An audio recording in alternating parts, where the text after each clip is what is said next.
Boa noite a todos, sejam todos bem-vindos.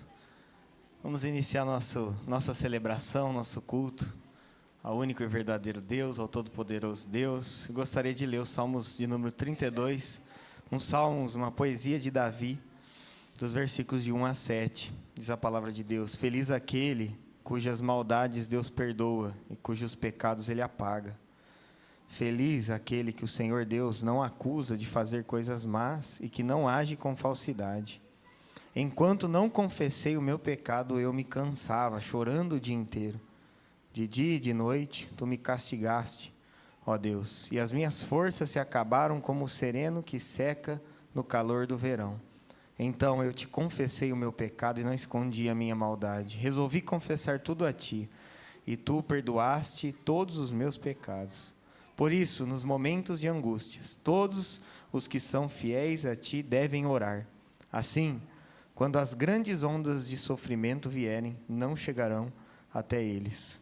Tu és o meu esconderijo, tu me livra da aflição. Eu canto bem alto a tua salvação, pois me tens protegido. Vamos orar, vamos agradecer a Deus nesse momento. Senhor, nós te agradecemos porque estamos aqui na tua casa, estamos aqui em comunhão e estamos aqui para te adorar, Senhor. Estamos aqui para cultuar ao Senhor. Nós reconhecemos que não somos nada sem o Senhor. Nós pedimos perdão por todos os nossos pecados, tudo aquilo que te desagrada. Nós agradecemos pelas suas misericórdias, agradecemos pelo seu amor, que é a causa de não sermos consumidos. Obrigado, Senhor, pela tua bondade. Que seja um culto de transformação, de crescimento espiritual, e somente o teu Santo Espírito tem liberdade aqui, que o Senhor possa falar com cada um de nós. Aceita também todo o nosso louvor ao Senhor e adoração, porque estamos aqui para te adorar. Em nome de Jesus nós oramos e agradecemos. Amém. Amém. Irmãos, vou passar alguns avisos. Hoje não vai acontecer a nossa transmissão online, tá? Mas esse culto está sendo gravado. Eu acredito que pela manhã será postado. Devido aí às fortes chuvas de ontem, caiu um raio aqui. Acredito que no meio aqui, né, da igreja e da casa do Carlos, né, o Ministério de Louvor, falou que tremeu aqui o chão, né? E infelizmente queimaram algumas coisas aqui na casa dele também.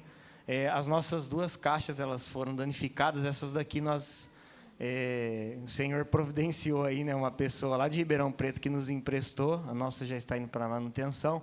Queimou o modem, então nós estamos sem internet. Nós não avisamos porque nós acionamos assistência técnica e estava tudo combinado para perto das 6 horas, né? A gente estava com a esperança aí de dar tempo, mas infelizmente não deu. Então nós tentamos até às 7, mas não aconteceu. Postamos lá no Instagram. Mas o culto será postado amanhã e semana que vem, se Deus quiser, já vai estar tudo aí regularizado, tá? Dentro disso, nós tivemos outros prejuízos aí, né? Vou chamar a Gabi aqui para avisar aí os irmãos, para juntos aí a gente solucionar isso com a graça de Deus. Boa noite a todos. Bom, como ele disse, né, outros prejuízos vieram. Hoje pela manhã eu estive aqui e a salinha dos bebês, né, que é a turminha da Esther, da Isis, da Lívia, estava toda inundada, alagada. E aquela sala tem um carpete de madeira. E aquele carpete já vinha danificando há muito tempo. E agora, com a chuva de ontem, danificou ainda mais, né? Porém, é uma sala pequena, é uma sala que, para colocar piso, a gente não precisa de muito recurso, tá? Porque vai ser necessário retirar aquele carpete e colocar um piso.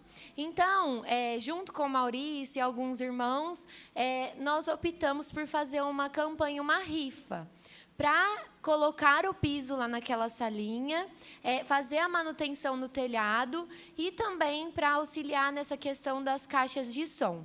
Então, nós vamos vai ser um ventilador de teto que nós vamos nós vamos estar dando como prêmio, tá?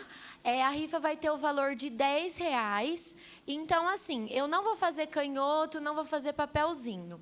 Os irmãos que tiverem interesse em participar da rifa, me procura no WhatsApp ou no Instagram e fala: Gabi, olha, eu vou passar o Pix da igreja, e aí a quantidade, vamos supor, você deu R$50 de oferta, o seu nome vai 5 vezes na rifa. Tá? Ai, Gabi, eu quero oferecer para outras pessoas de fora. A gente faz no mesmo esquema, tá? Vocês explicam dessa forma, às vezes um parente, um amigo, que nós vamos fazer dessa forma, tá? Então, esse recurso vai ser utilizado para essa manutenção. Tá bom? Qualquer dúvida, eu estou à disposição. E também, no sábado, vai acontecer o retorno da programação com os teens. Então, sábado, às 2h30, das 2h30 às 5h, nós vamos ter uma programação especial, onde o missionário Lucas vai vir para ter um tempo com os nossos teens, tanto da igreja quanto do projeto, tá? Então, marca aí quem tem de 11 até 15 anos para estar aqui conosco, certo? Muito obrigado, Deus abençoe. E mais um aviso aqui, na semana passada nós falamos aí do sétimo encontro na Onda do Senhor, que vai acontecer aí dos dias 14 a 17 de novembro. Dia 15 de novembro é um feriado, é uma sexta-feira. A ideia é sair daqui de Cravinhos na quinta, depois do trabalho, né? Ainda a gente não definiu, porque, de repente, alguns irmãos vão de carro, esses vão ter mais liberdade, mas se desse tudo certo com o ônibus, ele vai sair depois do horário comercial e vai retornar no domingo. A princípio, nós estamos estimando aí o valor de R$1.000 em 10 parcelas de R$100 por pessoa. Num primeiro momento, 5 parcelas de 100, e em julho nós vamos definir aí o valor exato, porque daí nós vamos considerar a Graça e Paz, irmã Tereza. Está animada, hein? Deus te abençoe, é isso aí. E aí nós vamos definir o valor exato em consideração à taxa aí que o Atuba cobra na entrada dos ônibus, enfim, essas questões, tá certo? São esses os recados. Eu vou chamar o Ministério de Louvor. Eu tenho mais um recado, na verdade. Na última sexta-feira do mês, nós vamos ter aí um culto no lar, né? Há algum tempo que a gente não faz culto no lar, então esse ano é uma proposta da gente ter alguns encontros aí no lar de algum irmão que queira abrir a sua casa para receber aí os irmãos, a igreja, para a gente orar junto, para a gente louvar e deixar uma palavra também de Deus, tá? Então a ideia é acontecer nessa última sexta-feira desse mês de janeiro. Nós não temos uma casa ainda definida. Se alguém tiver interesse, se alguém sentir no coração, é só me procurar no final do culto e falar: vai ser na minha casa, tá? Se chegar 5, 10 irmãos ao mesmo tempo, daí a gente vê o que faz. Ou primeiro que falar, vai acontecer na sua casa, tá certo? E depois eu aviso os irmãos. Então vamos louvar ao Senhor nesse momento. Amém, boa noite. Vamos todos nos colocar de pé para louvar ao Senhor. E lá no Antigo Testamento, descreve o templo como sendo um local construído para ser morada de Deus. E ali, quando ele se manifestava, todo aquele local ficava cheio com a nuvem da sua glória. Mas em Cristo Jesus, nós nos tornamos templo do Senhor. O Espírito Santo de Deus, ele habita naqueles que creem em Jesus Cristo, amém? Por isso, peça a Ele, declare a Ele que Ele tem liberdade aqui, Ele tem liberdade na sua vida. Peça que Ele venha se manifestar através de você e que esse local fique cheio, repleto da glória do nosso Senhor, amém?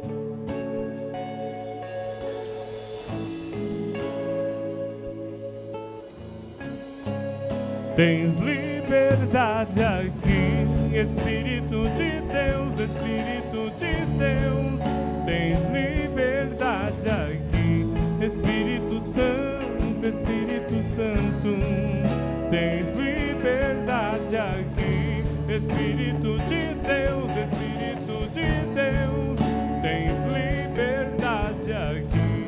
Espírito Santo, Espírito Santo.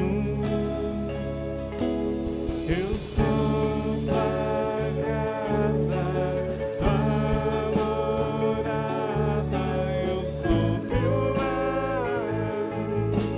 Mude as coisas de lugar, eu sou tua casa, tua morada, eu sou teu lar. Mude as coisas de lugar.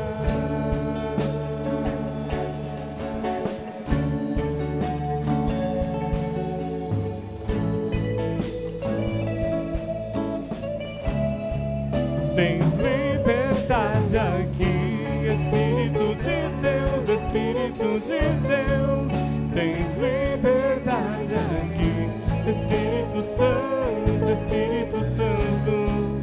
Tens liberdade aqui, Espírito de Deus, Espírito de Deus. Tens liberdade aqui, Espírito Santo, Espírito Santo. Eu sou tua casa, tua morada, eu sou teu lar.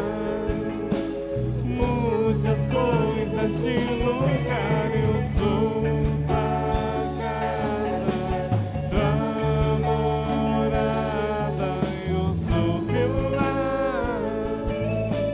Mude as coisas de lugar.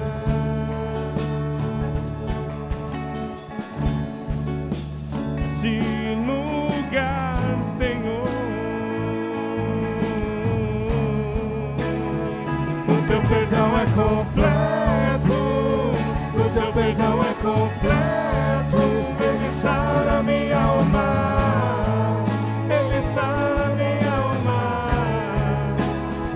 O teu perdão é completo, o teu perdão é completo. Ele sara minha alma.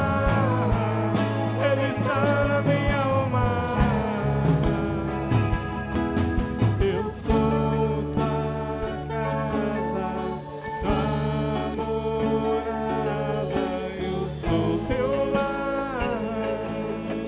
Mude as coisas de lugar, eu sou tua casa, tua morada, eu sou teu lar.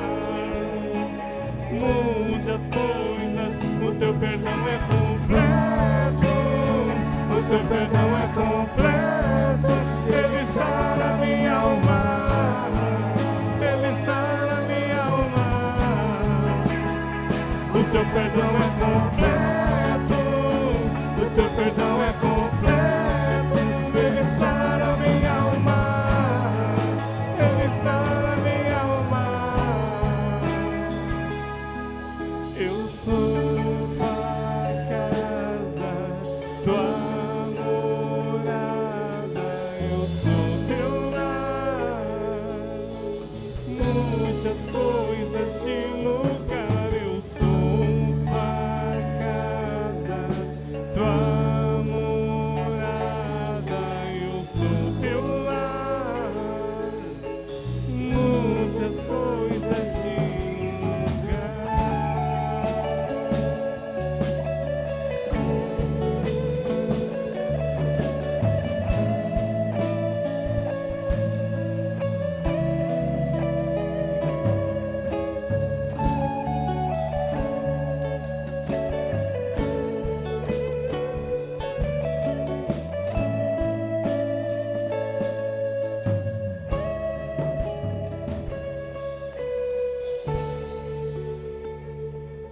Amém. Glórias a Deus. E eleve os seus olhos, os seus pensamentos ao Senhor. Erga a Ele a sua voz e o seu clamor, porque dele vem o nosso socorro.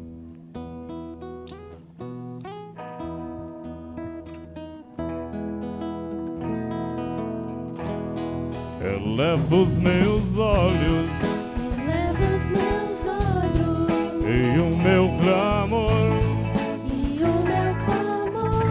para os montes em Jerusalém, para o Deus Deus de toda a terra. Elevo os meus olhos, elevo os meus olhos, elevo os meus olhos, elevo os meus olhos, e o meu clamor, para os montes em Jerusalém, para o Deus de toda a terra. Elevo os meus olhos, elevo os meus olhos. Quem nos ajuda?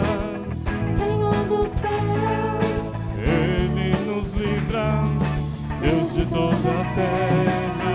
Quem nos protege? o poderoso Rei, Ele nos livra, Deus da terra e mar. Eleva os meus olhos, elevo os meus olhos, e o meu clamor, para os montes em Jerusalém, para o Deus de toda a terra. Eleva os meus olhos, eleva os meus olhos. Quem nos ajuda? Senhor dos céus, Ele nos livra, Deus de toda a terra. Quem nos protege? o poderoso Rei, Ele nos livra, Deus da terra e mar. Erga os teus olhos, erga os teus olhos, Ele te livrará. Erga os teus olhos, eleva os meus olhos, e o meu clamor, para os montes em Jerusalém, para o Deus de toda a terra. Elevo os meus olhos, elevo os meus olhos, elevo os meus olhos, e o meu clamor, para os montes em Jerusalém, para o Deus de toda a terra. Elevo os meus olhos, elevo os meus olhos, elevo os meus olhos, elevo os meus olhos, elevo os meus olhos, erguemos a Deus.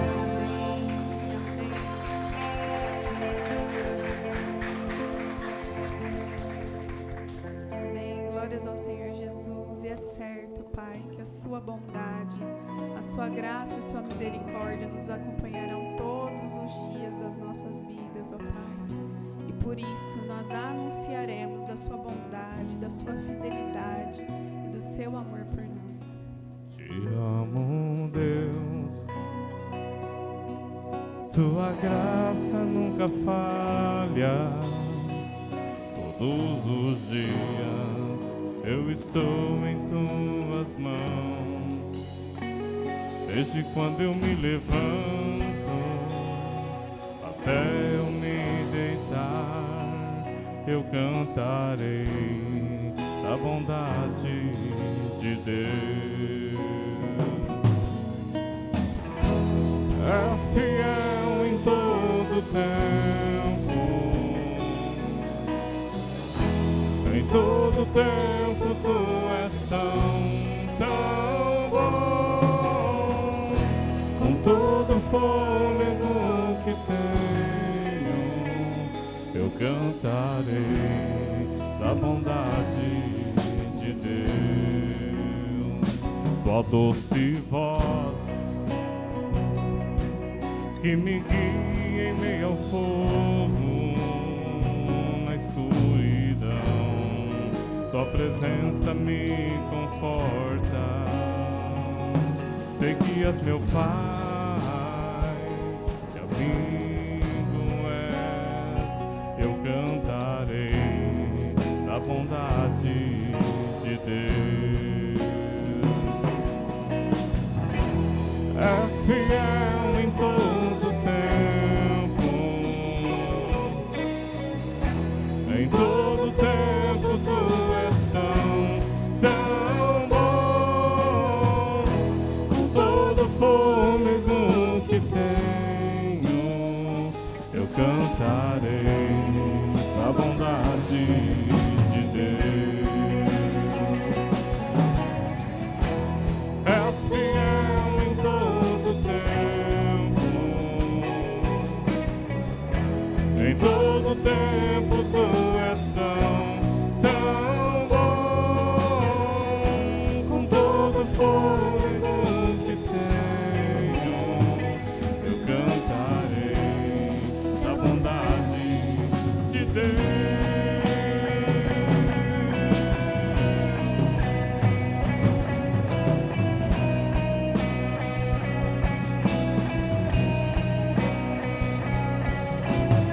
Tua bondade me seguirá, Senhor. Tua bondade me seguirá, Senhor. Eu me rendo a ti, te dou o meu ser, entrego tudo a ti. Tua bondade me seguirá, Senhor. Tua bondade me seguirá, Senhor. Tua bondade me seguirá, Senhor. Eu me rendo a ti, te dou o meu ser, entrego tudo a ti. Tua bondade me seguirá, Senhor.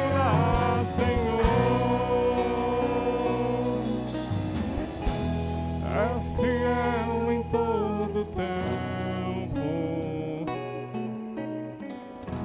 em todo tempo tu és tão bom, com todo fôlego que tenho, eu cantarei da bondade de Deus. És fiel em todo tempo, em todo tempo tu és tão bom, com todo fôlego que tenho, eu cantarei da bondade de Deus. Eu cantarei da bondade de Deus.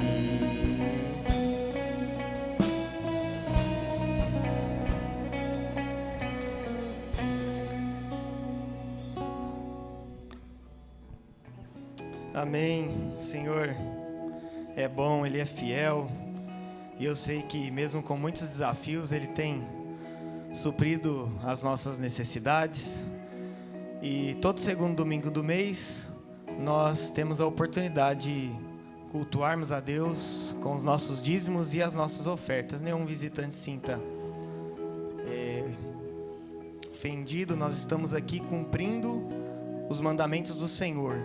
E no Evangelho de Jesus, conforme escreveu Mateus, capítulo 6, versículo 24, está escrito: ninguém pode servir a dois senhores, pois odiará um e amará o outro. E no contexto aqui, o versículo fala sobre dinheiro. Ele não está falando do inimigo das nossas almas, ele não está falando de Satanás, ele está falando de dinheiro. Que ou você chama Deus de Senhor ou dinheiro de Senhor. O dinheiro, ele tem que ser um servo, não um senhor das nossas vidas. Nós vivemos num mundo cada vez mais individualista, onde todos os sonhos, todos os planos das pessoas beneficiam elas mesmas. E eu creio que a contribuição, seguir os dízimos e ofertas, é uma proteção para o nosso coração. E se as pessoas não se atentarem a isso, elas vão ficando cada vez mais egoístas e o dinheiro sim vai se tornando senhor da vida delas. E a Bíblia fala que de dois senhores, porque muitas vezes o dinheiro ele parece oferecer algo que Deus oferece. As pessoas acham que por elas terem dinheiro, elas têm proteção, elas têm segurança, elas têm alegria, elas têm paz, mas é tudo ilusão. A verdadeira paz, a verdadeira alegria, a verdadeira segurança está na rocha, no Senhor Jesus Cristo, no nosso Deus. Então que você possa usar, né, os seus recursos para a obra do Senhor, e também entender que isso vai proteger o seu coração, e você vai ver um propósito em todos os seus recursos, que é você estar cultuando a Deus e participando da obra dele aqui na terra.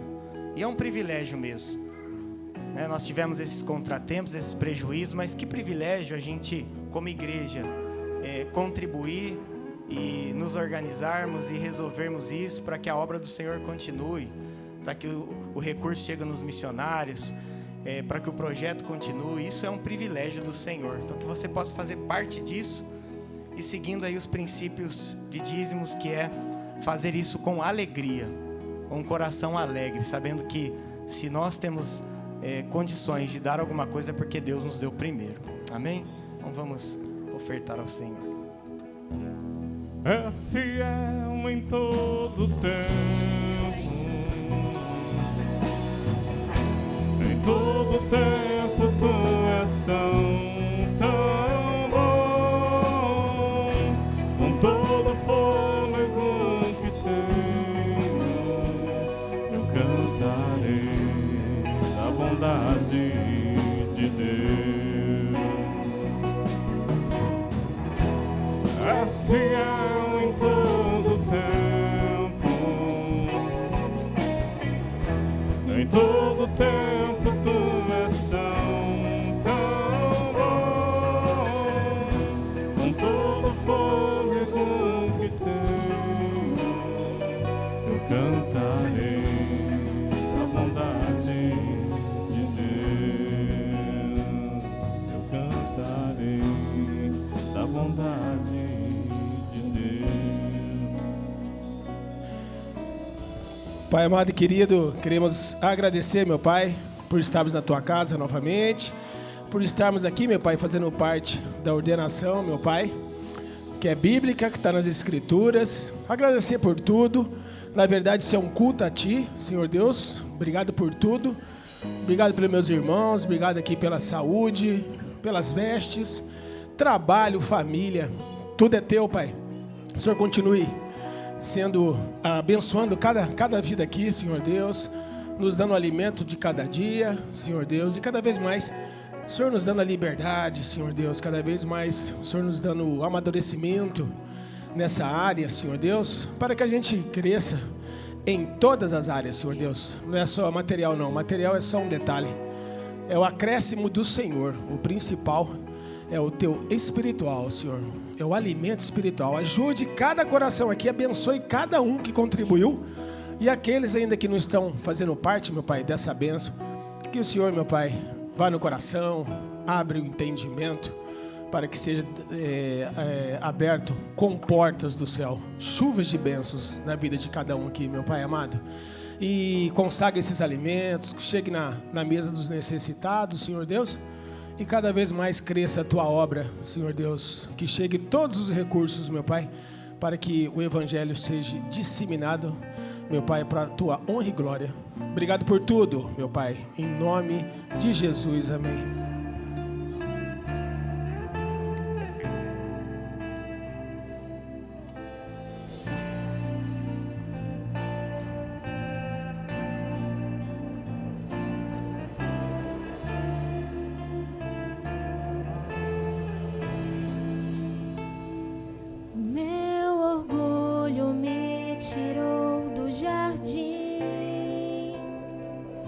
Sua humildade colocou jardim em mim. Se eu vendesse tudo que tenho em troca do amor, eu falharia.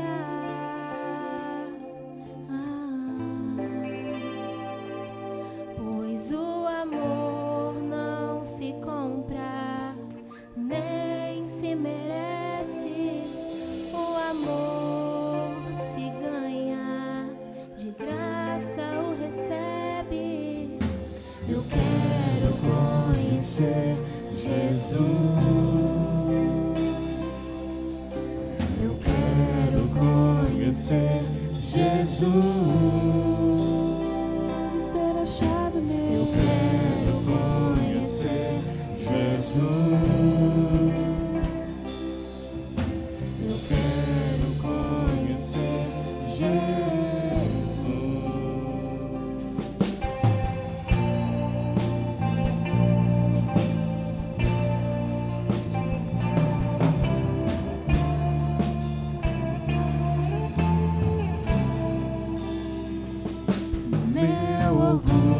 me tirou do jardim. Sua humildade colocou jardim em mim. Se eu vendesse tudo que tenho em troca do amor, eu falharia.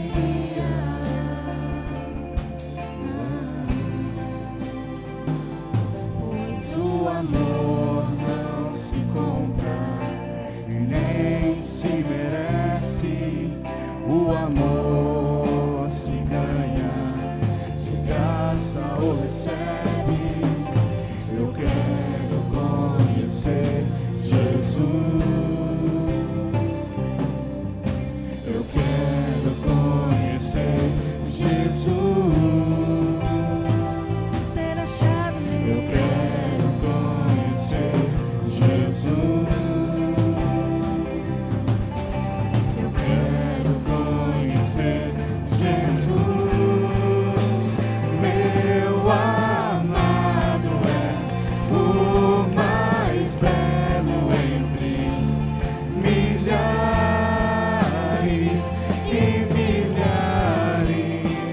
Meu amado é o mais belo entre milhares e milhares.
Amém, meus irmãos.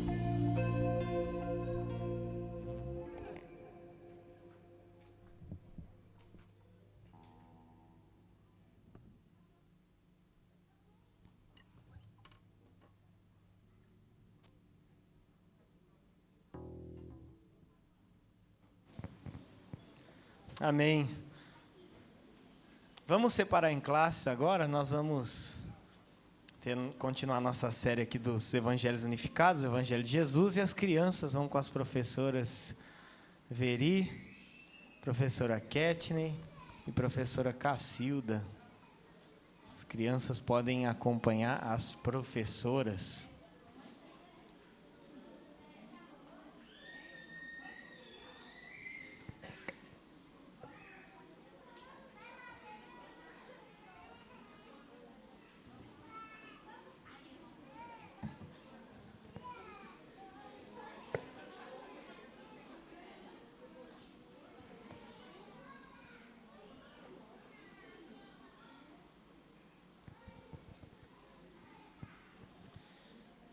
Vamos agradecer a Deus, orar mais uma vez. Senhor, como é bom, como é maravilhoso cultuar o Senhor, louvar o Senhor, te adorar. E eu sei que o Senhor está ouvindo e ouviu cada oração aqui nesta noite. Eu sei que, de acordo com a Tua vontade, tudo vai se cumprir. Abençoe as crianças ali, as professoras, que seja um tempo especial e profundo ali na classe delas. E abençoe também nosso momento de reflexão da Tua Santa Palavra, que o Teu Santo Espírito possa falar nessa noite com cada um de nós. Em nome de Jesus, amém. Irmãos, nós estamos na série Evangelho de Jesus, seguindo o livro do pastor Márcio, dos Evangelhos Unificados, né? E falei com o pastor Márcio ontem, aí a gente está ajustando uma data para ele ter um momento aqui também, né, nos cultos, compartilhar, né, da forma que Deus ministrou aí no coração dele para ele escrever esse livro e deixar uma mensagem também, seguindo aqui a série. Nós estamos ajustando, aí logo mais aí eu passo para os irmãos, tá? Na semana passada a mensagem foi Prefácio aos Evangelhos, e está no nosso canal do YouTube, e hoje nós vamos meditar na genealogia de Jesus Cristo, né? Nós vamos analisar aí o texto da genealogia do nosso Senhor Jesus Cristo. Nós temos dois registros de genealogia, tanto no Evangelho de Mateus, como no Evangelho, né, de Jesus, conforme escreveu Lucas. Eu vou ler hoje a de Mateus, mas ela faz parte aí da mensagem, tá? Aí na semana que vem nós vamos já iniciar aí o anjo Gabriel prediz o nascimento de João Batista, né? Tem algumas diferenças, alguns estudiosos dizem aí que os textos fazem referência tanto à linhagem de José como de Maria, tem alguns detalhes, né? Mas eu resumo assim, o que mais me chama a atenção nas duas referências de genealogia é que no Evangelho de Jesus, conforme escreveu Mateus, ele era judeu, e eu falei na semana passada que Deus usa cada um de nós de acordo com as nossas características. Deus, ele considera a cultura dos povos, né? E ele age também através da cultura. É claro que muitas coisas não agradam a ele, mas o Senhor vai nos transformando. Mateus era judeu, e quando ele escreve para o povo judeu, na genealogia dele, ele inicia de Abraão a Jesus Cristo. Faz sentido. Para o judeu é o pai da fé, é o Abraão. E aí, no Evangelho de Jesus, conforme escreveu Lucas, ele está falando da humanidade do Senhor Jesus Cristo. Então, Lucas, você vai ver a referência lá, filho do homem, por exemplo. Lucas começa da genealogia falando de Jesus e ele vai até Adão. Então, ele faz a referência da humanidade mesmo. Mas vamos ler aí a genealogia de Jesus, conforme escreveu Mateus. Mateus, capítulo de número 1, a partir do versículo 2.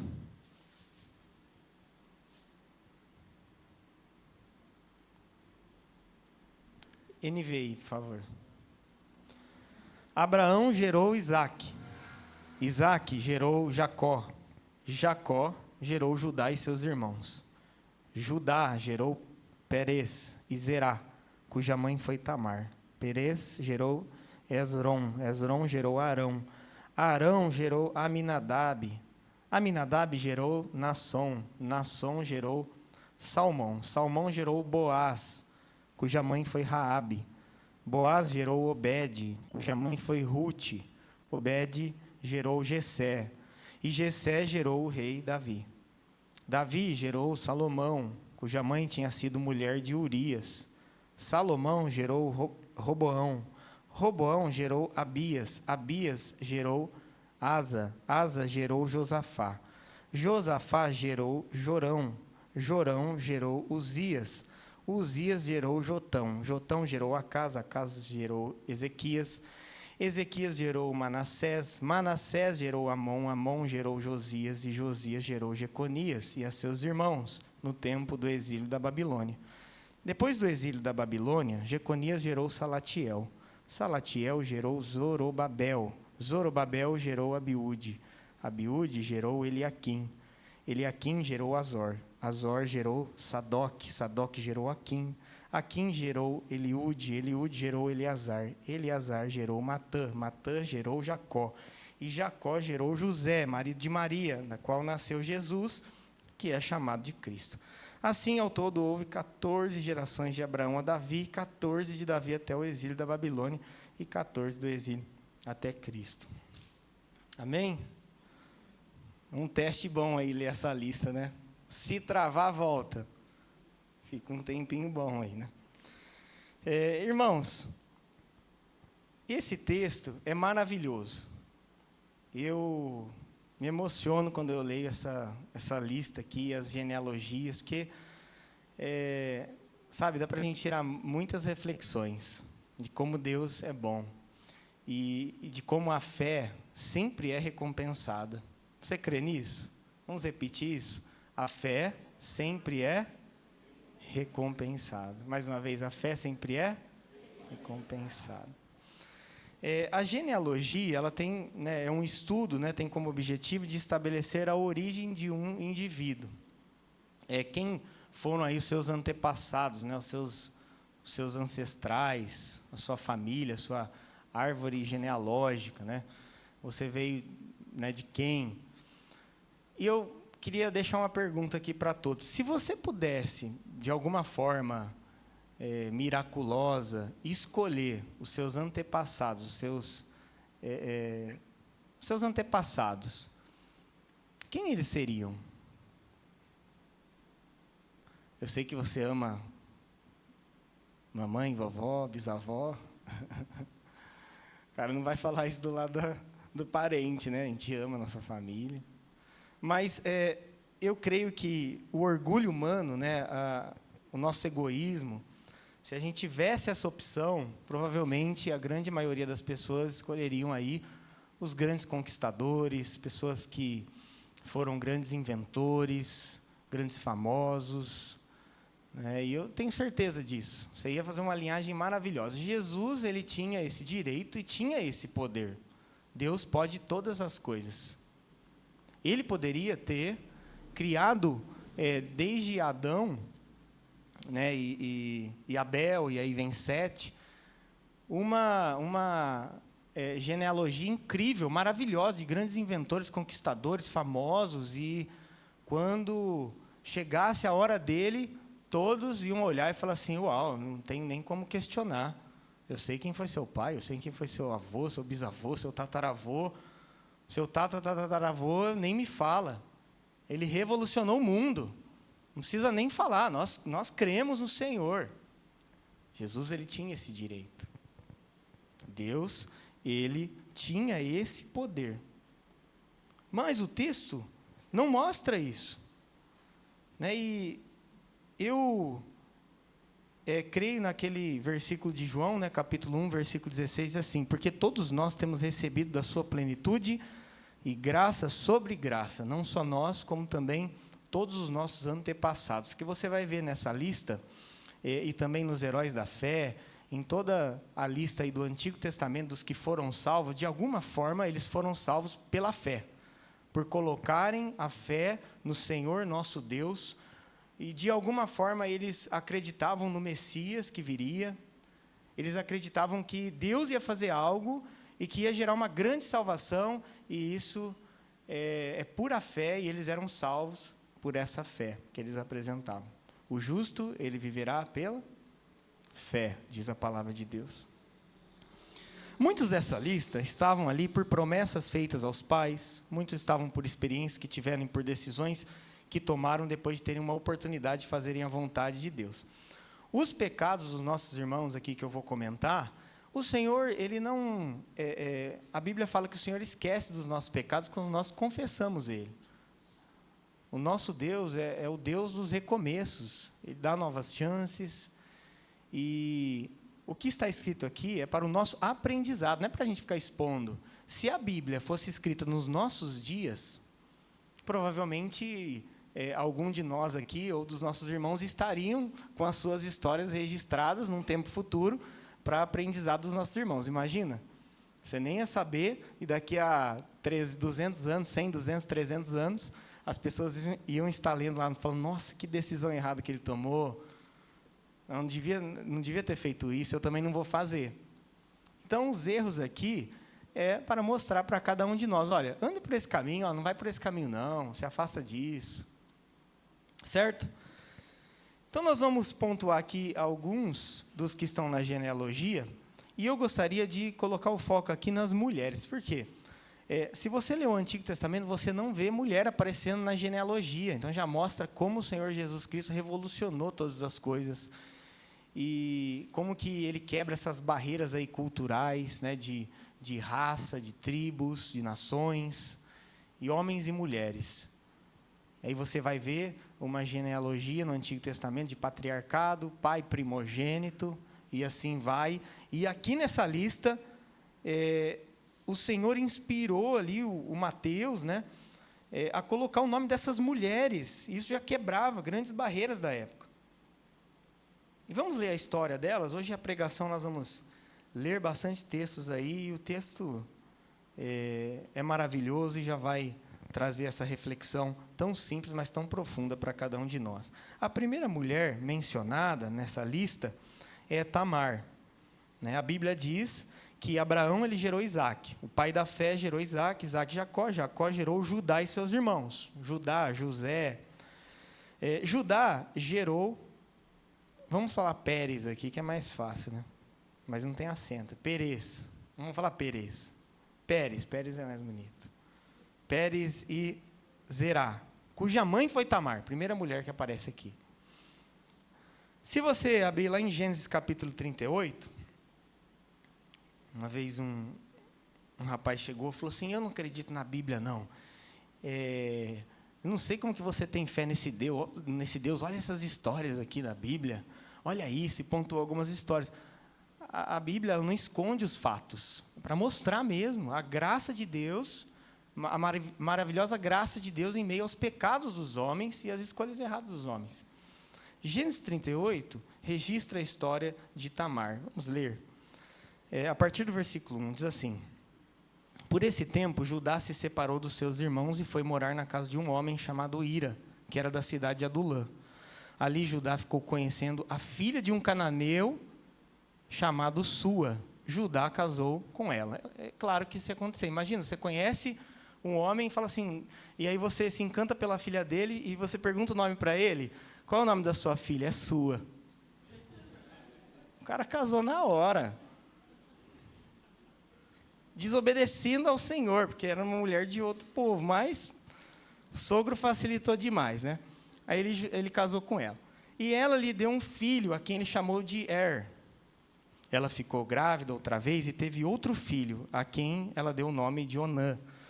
Depois, ela teve mais um filho, a quem ela pôs o nome de Selá. Judá estava em Quezibe, quando esse menino nasceu. Judá casou Er, o seu filho mais velho, com uma mulher chamada Tamar. Provavelmente ele devia ter uns 16, ela uns 14. Era essa idade que eles casavam. O Senhor Deus não gostava da vida perversa que Er levava, e por isso o matou. Nossa, sim, Deus o matou. Ele não gostava da vida perversa dele. E com certeza Deus deu chance. Não, morreu. Deus matou ele. Então Judá disse a Onã, vai e tenha relações com a viúva do seu irmão. Assim você cumprirá o seu dever de cunhado para que o seu irmão tenha descendentes por meio de você. Ora, Onã sabia que o filho que nascesse não seria considerado como seu. Por isso, cada vez que tinha relações com a viúva do seu irmão, ele deixava que o esperma caísse no chão para que o seu irmão não tivesse descendentes por meio dele. O Senhor ficou desgostoso com o que Onã estava fazendo e o matou também. Então Judá disse a Tamar, a sua nora, volte para a casa do seu pai e continue viúva até que o meu filho Selá fique adulto. Ele disse isso porque tinha medo que Selá fosse morto, como havia acontecido com os seus irmãos. Assim, Tamar foi morar na casa do pai dela. Olha só, Judá casou com uma mulher de outro povo, desobedecendo a Deus. O capítulo inteiro de Gênesis aqui, no contexto, alguns capítulos, por exemplo, 37, 36, 39, está falando de José. Judá foi conivente e jogou o irmão dele numa cisterna e vendeu o irmão dele como escravo. Eu não sei se ele saiu ali da terra do pai por remorso. E aí, O filho dele era perverso, Deus matou. O irmão não queria cumprir o dever de cunhado. Então, nós estamos falando de uma cultura específica. Se você falar assim, nossa, que isso? É uma cultura da época. Lembrando que essa história aconteceu antes mesmo da lei de Moisés. Na lei tinha também uma parte que falava dessa questão, porque eles davam uma ênfase muito grande no primogênito, que recebia porção dobrada, né, que fazia parte aí dessa linhagem, dessa genealogia. Então, o primogênito tinha um olhar diferenciado, e é por isso que tinha essa regra, né, nessa cultura específica. Aí Judá vendeu José como escravo, né, quase mataram José.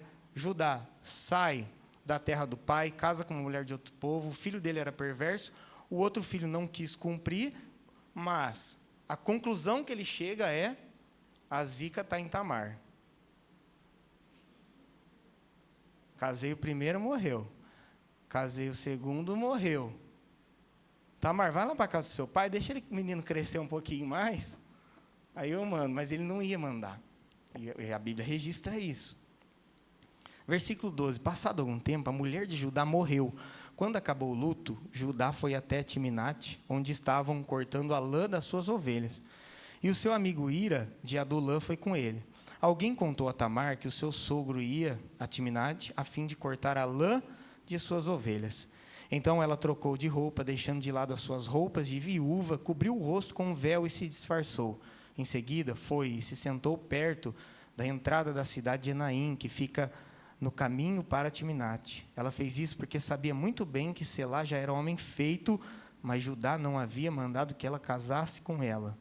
Quando Judá a viu, pensou que era uma prostituta, pois ela estava com o rosto coberto. Ele foi falar com ela na beira do caminho, sem saber que era a sua nora, e ele disse: você quer ir para a cama comigo? Ela perguntou: quanto é que você me paga? Ele respondeu: eu lhe mando um cabrito do meu rebanho. Está bem, disse ela, mas deixe alguma coisa comigo como garantia que você vai mandar o cabrito. Judá perguntou: o que você quer que eu deixe? Ela respondeu: o seu sinete com cordão e também o bastão que você tem na mão. Então Judá entregou os objetos. Ele teve relações com ela e ela ficou grávida. Tamar voltou para casa, tirou o véu e vestiu as suas roupas de viúva. Mais tarde, Judá mandou seu amigo Ira levar o cabrito e trazer de volta os objetos que havia deixado com ela, mas Ira não a encontrou. Ele perguntou aos homens de Enaim se sabiam onde estava a prostituta que costumava ficar na beira da estrada. Aqui não esteve nenhuma prostituta, respondeu eles. Ira voltou e disse a Judá: não encontrei a mulher. E os homens do lugar disseram que ali nunca havia estado nenhuma prostituta. Então Judá disse: pois ela que fique com as minhas coisas, assim ninguém vai zombar de nós. Eu mandei o cabrito, mas você não encontrou a mulher. Ele estava preservando a reputação dele. Não, para de procurar, você vai ficar batendo na porta de todo mundo. Você conhece uma prostituta por aqui? Vão zombar de nós, deixa quieto. Eu fiz a minha parte, eu sou justo, você viu? Não bate mais de porta em porta não, vai ficar feio para nós. Afinal, eu sou o Judá. Versículo 23, 24. Passados uns 3 meses, foram dizer a Judá: a sua nora agiu como prostituta e agora está grávida. Aí Judá diz: tragam essa mulher para fora a fim de ser queimada. O cara fugiu da casa do pai, vendeu o irmão como escravo, saiu com uma prostituta logo após a morte da sua esposa. Queima. E é por isso que Jesus fala assim: você precisa tirar a trave do seu olho para você olhar o cisco no olho do seu irmão. Vocês que julgam, vocês cometem coisas muito piores do que vocês estão julgando. Tira essa trave para você enxergar o cisco. Tão rápido, queima ela, queima ela. 25. Quando a estavam tirando da sua casa, ela mandou dizer ao seu sogro: quem me engravidou foi dono dessas coisas. Calma aí, né, pessoal? Não precisa me queimar, não. Leva isso aqui para o meu sogro, pergunta se ele reconhece. Examine e veja de quem são o sinete com o cordão e o bastão. Versículo 26. Judá reconheceu as coisas e disse: ela tem mais razão do que eu. Em outra tradução, fala assim: ela é justa, ela é mais justa do que eu. Eu prometi casá-la com meu filho Selá, mas não cumpri a promessa. E nunca mais teve relações com ela. Na hora de Tamar dar à luz, descobriram que ia ter gêmeos. Quando ela estava no trabalho de parto, um dos gêmeos pôs uma das mãos para fora, a parteira pegou a fita vermelha e amarrou na mão dele e disse, esse saiu primeiro.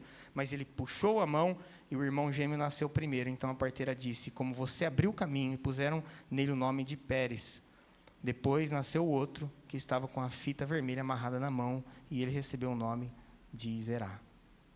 Irmãos, a lei foi dada depois dessa situação, mas eles já tinham uma lei dentro da cultura deles, certo? Então a lei era, morreu, o irmão tinha que assumir o papel do irmão mais velho para que o nome dele continuasse como primogênito.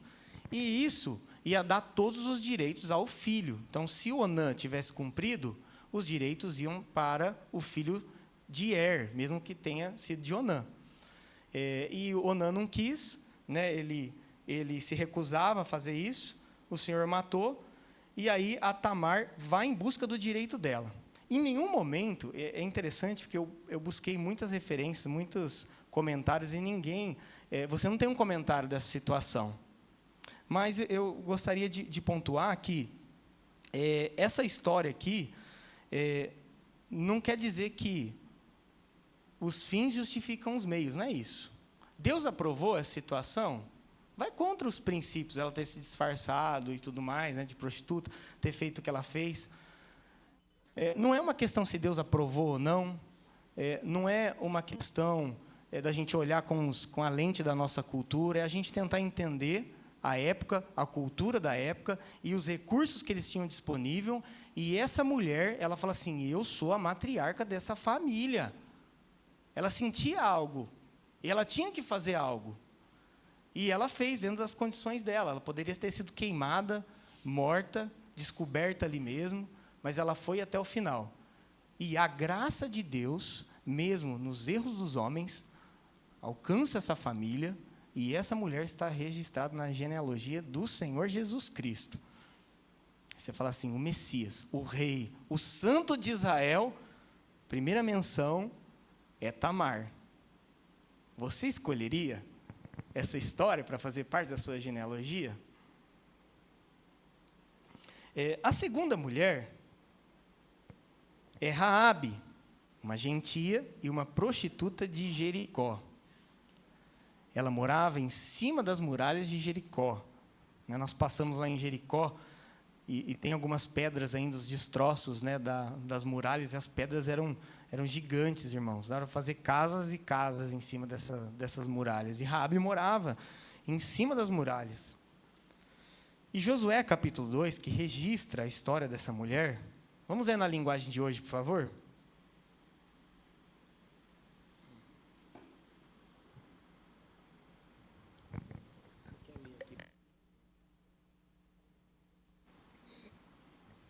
Vamos ler aqui, Josué capítulo 2, de 1 a 14.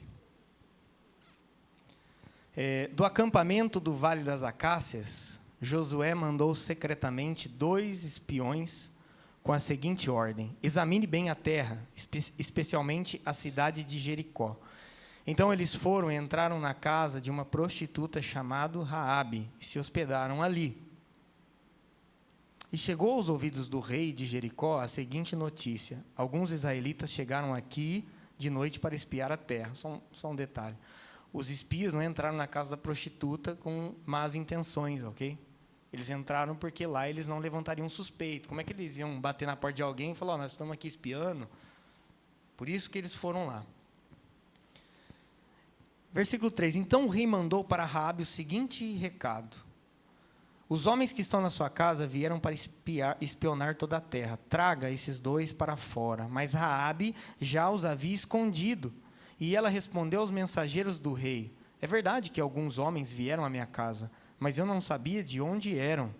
Quando já estava escuro e o portão da cidade ia ser fechado, eles saíram. Eu não sei para onde foram, mas se vocês forem depressa atrás deles, ainda poderão pegá-los. Acontece que Raabe tinha levado os espiões ao terraço e os havia escondido debaixo das varas de linho amontoadas ali. Os mensageiros do rei foram, e logo que saíram da cidade, o portão foi fechado. Eles procuraram os espiões até o lugar onde a estrada atravessa o rio Jordão.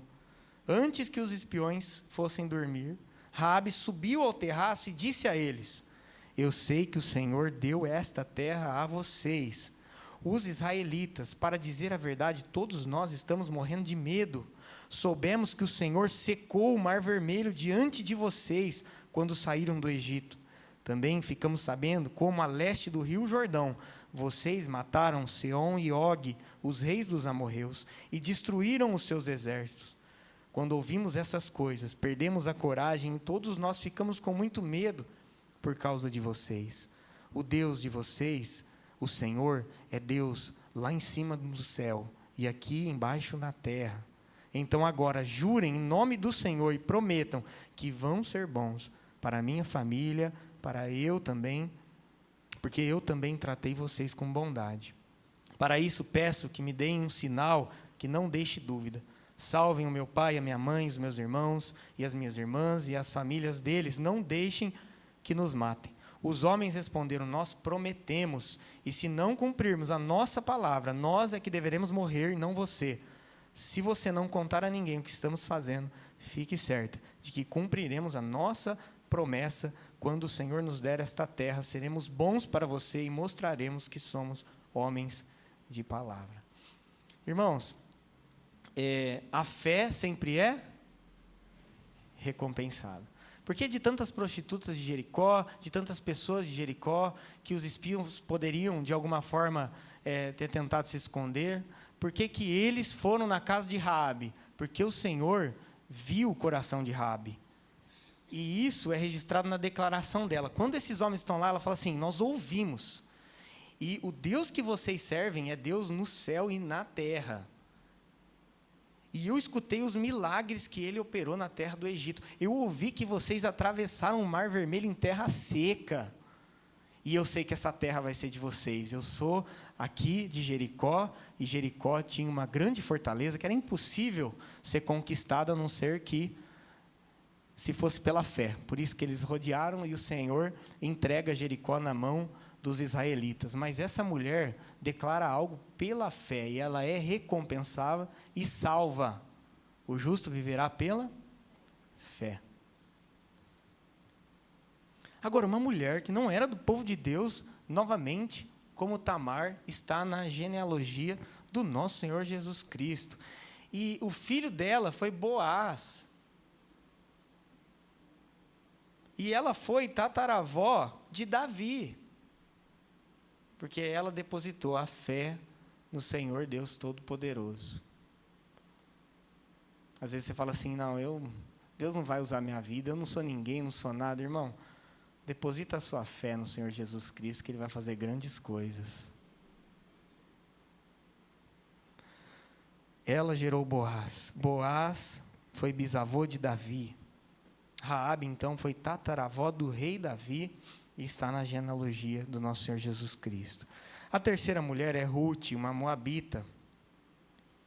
E o que me chama a atenção é que, em Deuteronômios, capítulo 23, versículos 3 a 6, está registrado, né, uma regra aí do Senhor para o povo hebreu, para os israelitas. E no versículo 3 de Deuteronômio 23, diz assim: nenhum amonita ou moabita, ou qualquer dos seus descendentes, até a 10ª geração, poderá entrar na Assembleia do Senhor. Pois eles não vieram encontrar-se com vocês com pão e água no caminho, quando vocês saíram do Egito. Além disso, convocaram Balaão, filho de Beor, para vir de Petor, na Mesopotâmia, para pronunciar maldição contra vocês. No entanto, o Senhor, o seu Deus, não atendeu Balaão e transformou a maldição em bênção para vocês, pois o Senhor, o seu Deus, os ama.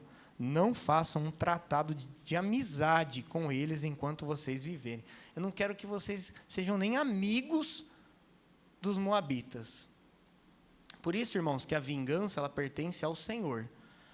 Porque quando Israel estava saindo do Egito, eles iam passar em paz, né, pela terra ali, pelo espaço dos moabitas, e eles atacaram. E eles iam passar em paz. E a conta chega depois. Algumas situações nós não entendemos. A gente olha, às vezes, o mal prosperando, o ímpio vencendo, e você fala assim: Deus, cadê a sua justiça? Deus faz justiça. Ele é o justo juiz e juiz de toda a terra. Algumas acontecem na hora. E Onã morreram na hora. Ananias e Zafira morreram na hora. Tem situações que acontecem que é juízo de Deus. O cálice de Deus transbordou, o juízo chegou, e outras não. Nós não conseguimos compreender os planos de Deus. Mas a certeza é que Deus fará justiça, amém? Agora, como pode suceder isso? O Deus que dá ordem aceita uma estrangeira, Ruth, uma moabita, de um povo que negou pão e água e que atacou o povo de Israel. Vamos ler essa história? Está tranquilo, né, pessoal? Amanhã é segunda-feira mesmo?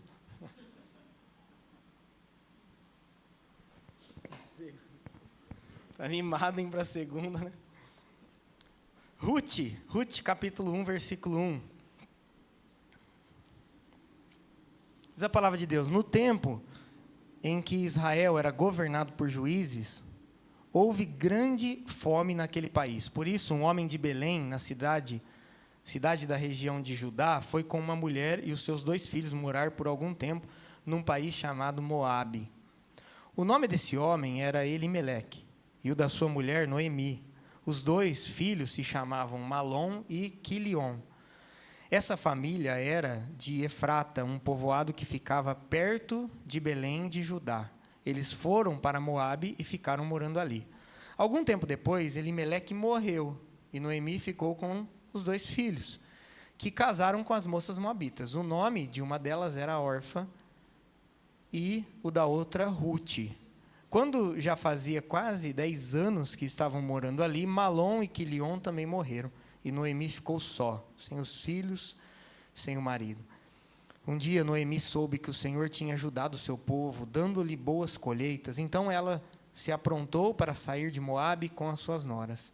Elas saíram a fim de voltar para Judá, mas no caminho, Noemi disse às noras: voltem para casa e fiquem com as suas mães. Que o Senhor seja bom para vocês, assim como vocês foram boas para mim e para os falecidos. O Senhor permita que vocês casem de novo e cada um tenha o seu lar. Então Noemi se despediu das suas noras com um beijo.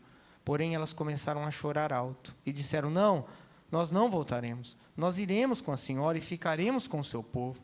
Mas Noemi respondeu: voltem, minhas filhas. Por que querem ir comigo? Vocês acham que eu ainda poderei ter filhos para casarem com vocês?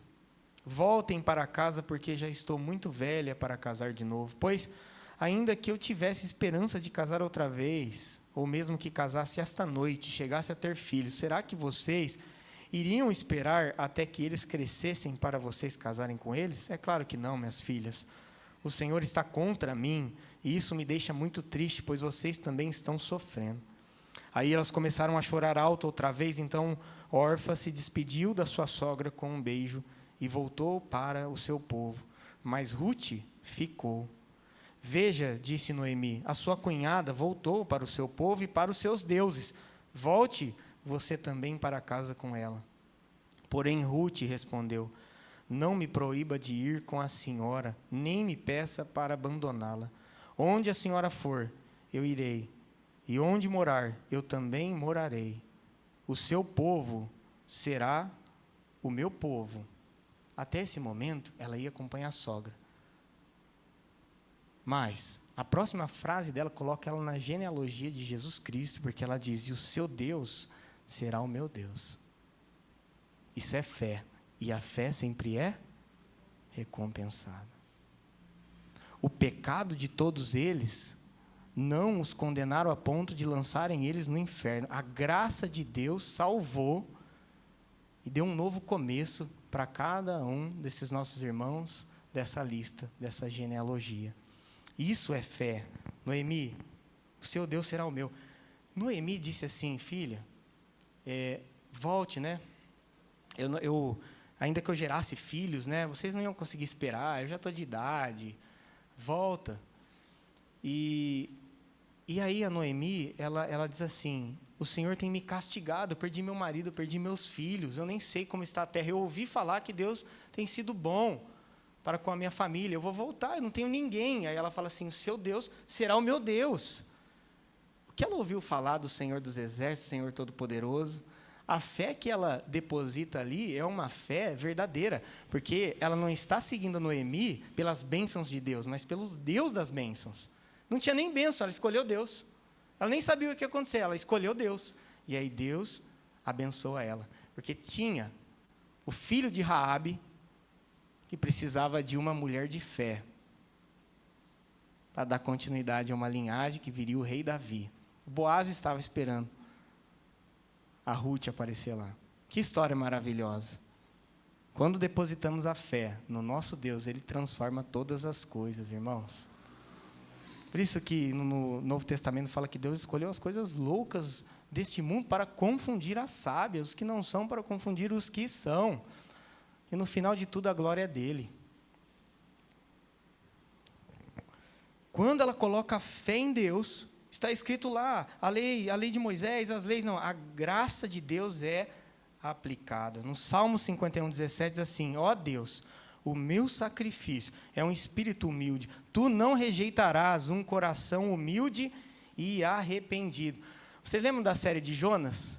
Jonas relutando, eu não vou para Nínive, eu não vou.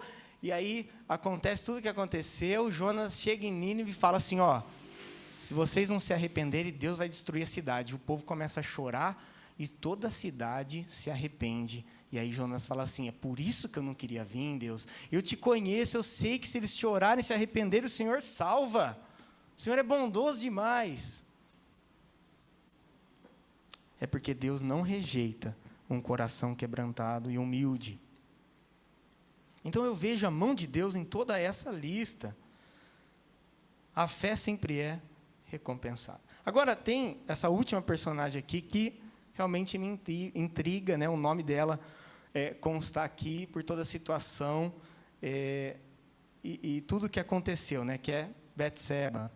Em 2 Samuel, capítulo 12, então, a história começa ali no capítulo de número 11, quando o rei Davi era para estar em guerra com o seu exército, e ele fica ali passeando no terraço do palácio, ele vê uma mulher tomando banho, ele chama essa mulher era a mulher de Urias, um dos seus melhores guerreiros. Os dois adulteram, Davi manda matar Urias, toda a história que nós conhecemos, Davi começa a esconder o seu pecado, e ela estava grávida. E aí, mais uma vez, como acontece com todos os julgadores, chega um profeta e fala assim, Davi, tinha um homem que tinha tantas ovelhas, tinha tantas coisas, e tinha um homem que só tinha uma. Você acredita que o homem que tinha todas matou a ovelhinha do cara? Aí Davi falou assim, quem fez isso? Esse cara tem que morrer, tem que restituir. Aí o Natan fala assim, é você, cara, fez isso. Pequei contra o Senhor. Toda essa história, em 2 Samuel capítulo 12, a partir do versículo 13, quando Natan fala e revela, e fala assim, Deus está sabendo do seu pecado, Davi, para de se esconder, para de entrar em abismo, de mentira. E aí a resposta de Davi no versículo 13, então Davi disse, eu pequei contra Deus o Senhor. Natan respondeu, o Senhor perdoou o seu pecado, você não morrerá, mas, porque fazendo isto, você mostrou tanto desprezo pelo Senhor, o seu filho morrerá. A Betseba estava grávida.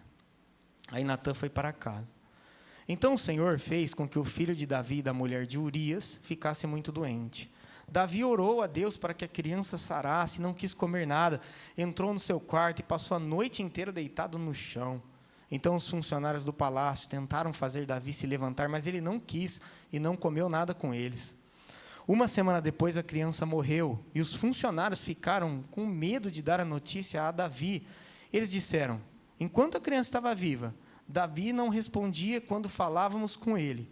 Como vamos dizer a ele que a criança morreu? Ele poderá fazer alguma loucura. Quando Davi viu os oficiais cochichando uns com os outros, compreendeu que a criança havia morrido. Então perguntou, a criança morreu? Morreu, responderam eles. Então Davi se levantou do chão, tomou um banho, penteou os cabelos e trocou de roupa. Depois foi à casa de Deus, o Senhor, e o adorou. Quando voltou ao palácio, pediu comida e comeu logo o que lhe foi servido. Aí os seus oficiais disseram, nós não entendemos isto. Enquanto o menino estava vivo, o Senhor chorou por ele, não comeu. Mas logo que ele morreu, o Senhor se levantou e comeu. Sim, respondeu Davi. Enquanto o menino estava vivo, eu jejuei e chorei, porque o Senhor poderia ter pena de mim e não deixar que ele morresse. Mas agora que está morto, por que jejuar? Será que eu poderia fazê-lo viver novamente? Um dia eu irei para o lugar onde ele está, porém ele nunca mais voltará para mim. Então Davi consolou a sua esposa Betseba, teve relações com ela, e ela deu à luz a um filho, a quem Davi deu o nome de Salomão. Deus amou o menino e mandou que o profeta Natã lhe desse o nome de Jedidias, porque o Senhor Deus o amava.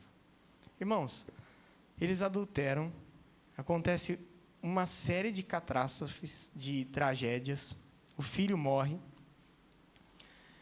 e aí Davi adora a Deus, e Davi vai consolar a Betseba. Ele fala, agora você vai ser a minha esposa, a minha mulher. Os dois têm relações, e a Bíblia diz que Deus matou o primeiro filho, mas que no segundo Deus ama o menino.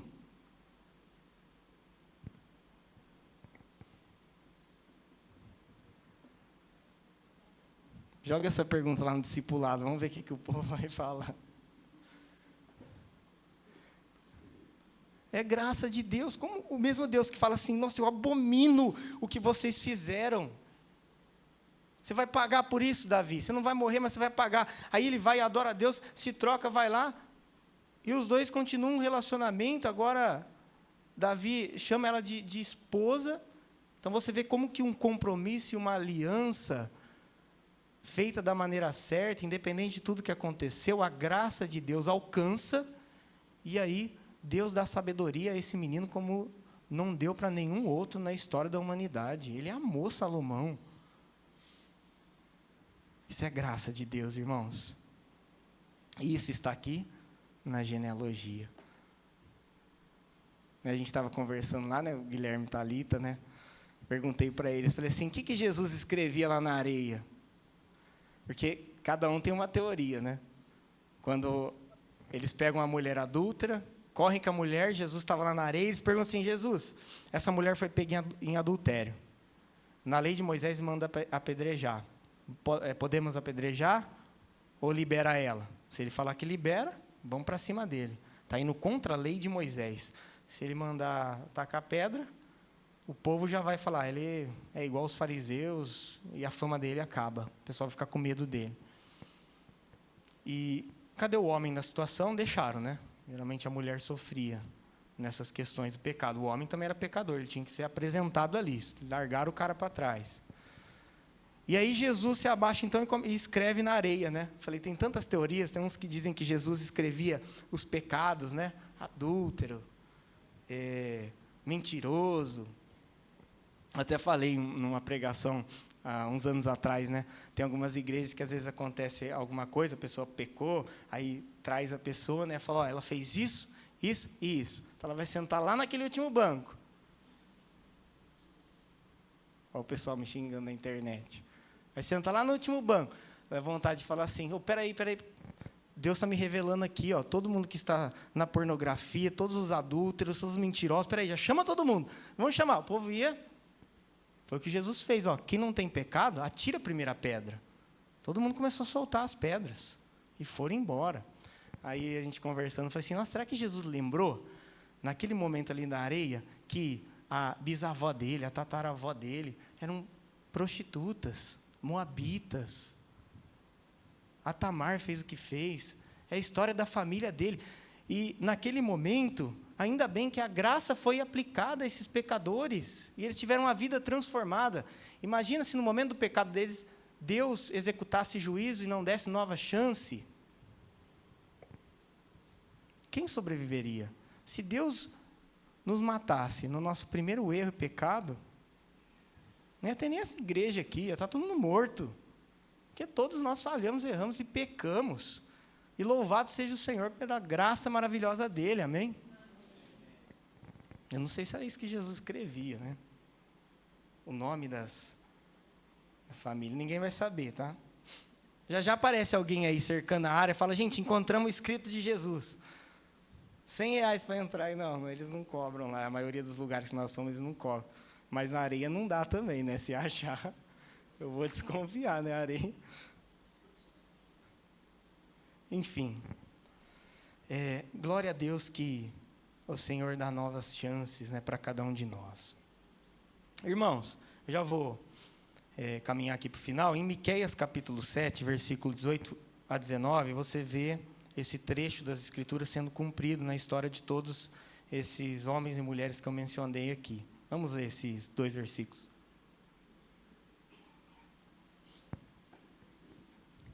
Miqueias 7, 18 e 19 diz assim: Quem, ó Deus, é semelhante a ti, que perdoas a iniquidade e te esqueces da transgressão do restante da tua herança. O Senhor não retém a sua ira para sempre, porque tem prazer na misericórdia. Tornará a ter compaixão de nós, pisará aos pés as nossas iniquidades e lançará todos os nossos pecados nas profundezas do mar. Irmãos, para sermos usados por Deus, vai depender mais de nós do que do Senhor, porque a palavra dele já diz que no Senhor Jesus Cristo nós somos mais do que vencedores, nós temos a vitória. A Bíblia diz que o Senhor perdoa os nossos pecados. A Bíblia diz que quando você confessa Cristo, seu nome está escrito no livro da vida, Deus preparou uma eternidade para você. Então, muitas vezes, o nosso medo, a nossa falta de coragem, a nossa não confissão de pecados, a nossa soberba, é isso que faz com que cada um de nós se afaste de Deus e não seja usado por Ele. Então, se aproxime do Senhor, sabendo que a fé sempre é recompensada. Quando você agir pela fé, quando você pedir perdão, quando você clamar ao Senhor, Ele vai te usar e vai fazer grandes coisas através da sua vida. No final de tudo, o que fica para a história, que vai marcar aí os nossos filhos, as próximas gerações, é o que você fez pela fé. E essa lista me mostra isso. Porque se a fé é recompensada, da mesma maneira, o legado que nós deixamos só é efetivo se for feito pela fé. Se você perguntar para uma criança, chamar alguém aqui, ou algum adulto aqui, se você perguntar, a primeira resposta sua, quando eu perguntar assim, fala algo do rei Davi. Fazer o teste aqui, chamar alguém, que nós comentamos aqui da história, mas se eu não tivesse falado nada, trouxesse alguém aqui, fala algo do rei Davi, ou uma criança, fala do rei Davi, ele matou o gigante. Pode fazer o teste. Ele matou o gigante Golias. Ele não vai falar que ele adulterou, ele não vai falar que ele fez o censo, ele não vai falar de tantos erros do rei Davi. Ele vai falar que Davi matou Golias, porque o exército inteiro estava prostrado, Golias afrontava, aí Davi chega, ninguém dava nada para Davi, e Davi fala assim, você vem contra mim com espada, com lança, eu vou contra você em nome do Senhor dos exércitos. E Davi derruba Golias, e todo o povo prostrado se levanta, e Israel continua ali, na sua jornada, né? Depois Davi assume, porque foi um ato de fé, isso ficou para a história. Qualquer criança, qualquer pessoa, é o que matou Golias. Alguém que está fora da igreja, já ouviu falar alguma coisa de Davi? O que matou o gigante Golias? Se você perguntar sobre Abraão, quem foi Abraão? A maioria vai responder o pai da fé, o patriarca. Não, ele falou que era a irmã dele, mas era a esposa. E um monte de coisa que Abraão fez de errado, mas a primeira coisa que as pessoas vão lembrar é que Abraão é o pai da fé, é o patriarca. Porque foi o que ele fez pela fé. Deus falou assim, Abraão, vou começar um novo povo, sai da terra dos seus pais, sai do meio da tua parentela, vou abençoar quem te abençoar, vou amaldiçoar quem te amaldiçoar, em ti serão benditas todas as famílias da terra. E Abraão foi morando em tenda com Isaac, e foi seguindo a voz de Deus. E é isso que é lembrado. Se eu fazer a mesma pergunta de Noé, o que você lembra? Da arca. Da arca. Fizeram uma pergunta lá no discipulado, né? Noé foi o primeiro a ficar bêbado? que a Bíblia registra lá que ele saiu da arca, né? Tomou uns vinhos a mais. Mas a primeira coisa que qualquer pessoa vai falar é da arca que ele fez, num tempo que ainda não havia chovido. A chuva não tinha caído. Imagina só um homem construindo uma arca por 100 anos e as pessoas passavam ali, você está louco, cara? O que é chuva? A água cai do céu agora? Deus falou, Deus me passou as orientações, eu estou obedecendo, vocês precisam entrar nessa arca, vai cair água do céu. Deus me falou, 100 anos se passaram. E um dia a chuva veio. Ele errou, ele falhou, mas a primeira coisa que todos sempre lembram é da arca que ele fez, porque foi feito por meio da fé. A fé sempre é recompensada. E o legado que nós deixamos é o que nós fazemos pela fé também. Eu encerro aqui. A obediência a Deus é o que importa. Errar todo mundo vai, mas você vai ser lembrado e recompensado pela sua fé. A graça de Deus, irmãos, torna possíveis novos começos. Às vezes você vai falar assim, nossa, mas eu errei muito, mas eu falhei muito. Corre para Deus, Senhor, me perdoa, Senhor. Eu estou lendo essa lista aqui, Deus, tem coisa que eu não fiz aqui não, eu sei que o Senhor pode me usar, porque, irmãos, como é que você vai se desqualificar? Você viu aqui? Todos falharam. Às vezes você não fez nem 10% do que um cometeu aqui, mas pecado para Deus é pecado. Então corre para Deus, confessa seu pecado, se arrepende, e Deus vai usar como usou da vida de cada um aqui, irmãos. Deus é o Deus de novos começos. Provérbios 28:13 diz assim, o que encobre as suas transgressões jamais prosperará, mas o que as confessa e deixa alcançará misericórdia. Deus não estava permitindo o que aconteceu. A mulher adúltera, Jesus falou, nem eu te condeno. Vai e não peques mais. Eu vou te dar uma nova chance, não faça mais. Confesse e deixa, alcança misericórdia. Então eu concluo aqui, vou chamar o ministério de louvor, obedeça ao Senhor. Eu creio que a maioria que estava nessa lista, que ninguém acreditava neles. Ninguém acreditava neles. E eles estão na lista de Jesus. Então, eu creio que no final da nossa vida, né, nós vamos ser lembrados pelos atos de fé que marcaram a nossa jornada. Aqueles momentos assim, que acontecem tantas coisas ruins e as pessoas fogem. Acontece algo de ruim e a pessoa vira as costas para Deus e culpa Deus. O Deus que é perfeito, que é santo, que é misericordioso, que é amoroso, que é bondoso, mas a culpa é dele. Aí o que vai ficar lembrado, sabe, é nas adversidades da vida, nas lutas, nos desafios, na dor. E os seus filhos, os seus netos e os amigos, eles vão lembrar, eles vão, ainda em vida aqui, sabe? Nossa, estava tudo dando errado e mesmo assim ele estava servindo ao Senhor, ele continua firme. Que você continue firme. Deposite a fé no Senhor Jesus Cristo. E aí nós vamos ver grandes coisas acontecendo, pela graça dele, amém? Senhor, obrigado a Deus pela sua palavra, e como é bom ver uma lista de homens e mulheres como nós, pecadores, porque todos aqui somos pecadores, nós reconhecemos isso, nós somos falhos, nós pedimos perdão pelos nossos pecados, tenha misericórdia de nós.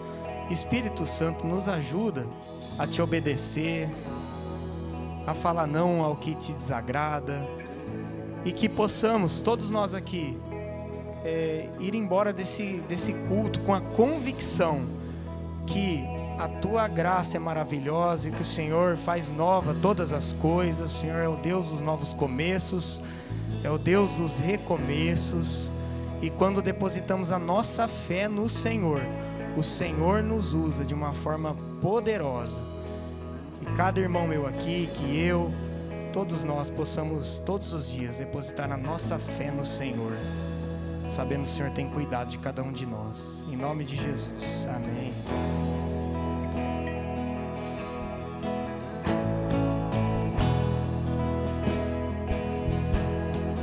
Mundo busquei, mas nada preencheu-me. Canções tão vazias, tesouros que um dia se consumarão. Então você veio me trouxe pra perto,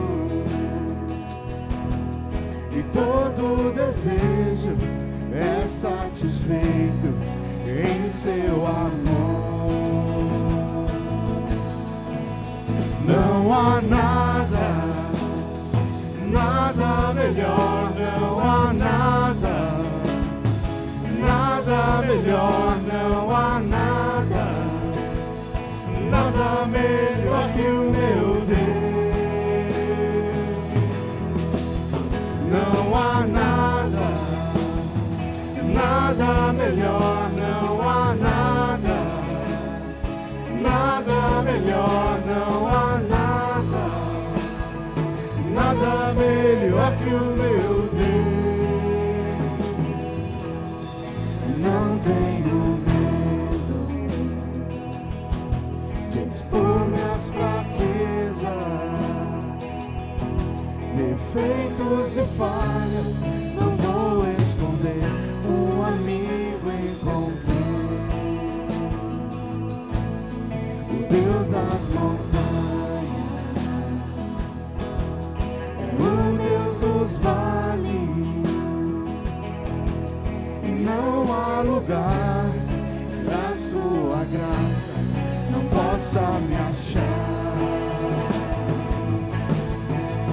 Não há nada, nada melhor, não há nada, nada melhor, não há nada, nada melhor que o meu Deus. Não há nada, nada melhor, não há nada, nada melhor, não há nada, nada melhor que o meu Deus.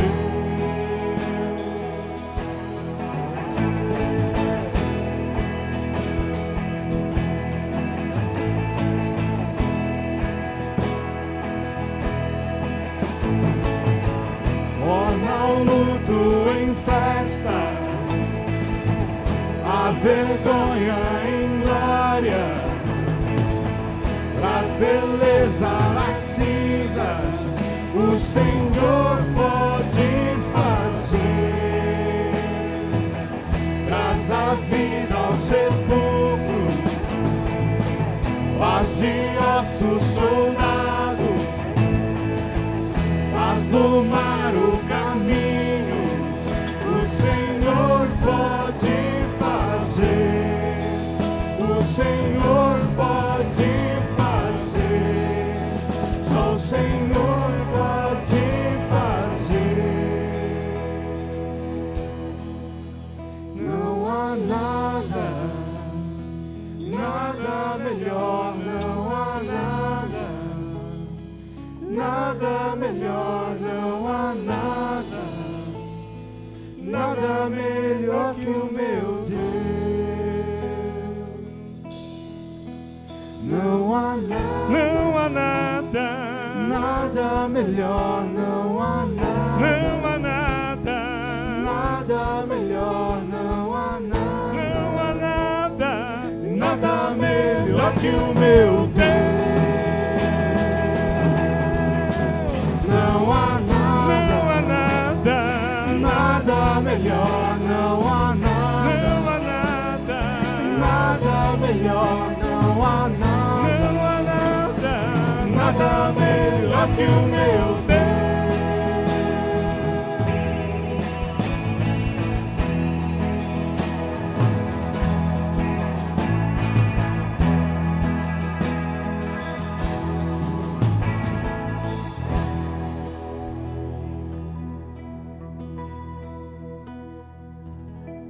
Amém. O que seria desses irmãos aqui, dessas pessoas da lista da genealogia sem Deus? Onde eles estariam hoje? Com certeza condenados pelos seus pecados, pelas suas atitudes. Mas depois que eles encontram o Deus da salvação, tudo muda. Nós vamos encontrar eles no céu. Não há nada melhor que o nosso Deus. Você que vai assistir essa mensagem, ou se tem alguém aqui presente que ainda não entregou sua vida ao Senhor Jesus Cristo, repita essa oração comigo e depois vamos conversar. Seja batizado, sabe, participe dos cultos da igreja local, porque a história do Senhor Jesus Cristo não terminou aqui no nascimento dele, ela continuou e hoje ele opera através da igreja dele, do corpo dele. Então faça parte disso, ele vai mudar todas as coisas. Senhor Jesus, eu peço perdão pelos meus pecados, eu reconheço que a salvação vem do Senhor, eu quero ser salvo. Eu te confesso, Jesus, como meu único e suficiente Salvador. Escreve o meu nome no livro da vida. A tua morte é a minha morte. A tua ressurreição é a minha ressurreição. E por isso, a tua vida agora é a minha vida. Em nome de Jesus. Amém. E você que já é batizado e quer ser membro da IEC Cravinhos, nos procure também e vamos seguir juntos nessa jornada maravilhosa da fé. Muitos acertos, muitos erros, mas sempre correndo para o Senhor, vendo as misericórdias e a bondade dele. Amém? Que a graça e a paz do nosso Senhor e Salvador Jesus Cristo, o amor de Deus o Pai, o poder, a comunhão e as consolações do Espírito Santo estejam aqui sobre cada um de nós, sobre todo o povo de Deus espalhado pela face da terra, desde agora e pelos dias eternos. Amém. Amém. Não há nada, nada melhor, não há nada, nada melhor, não há nada, nada melhor que o meu Deus. Não há nada, nada melhor,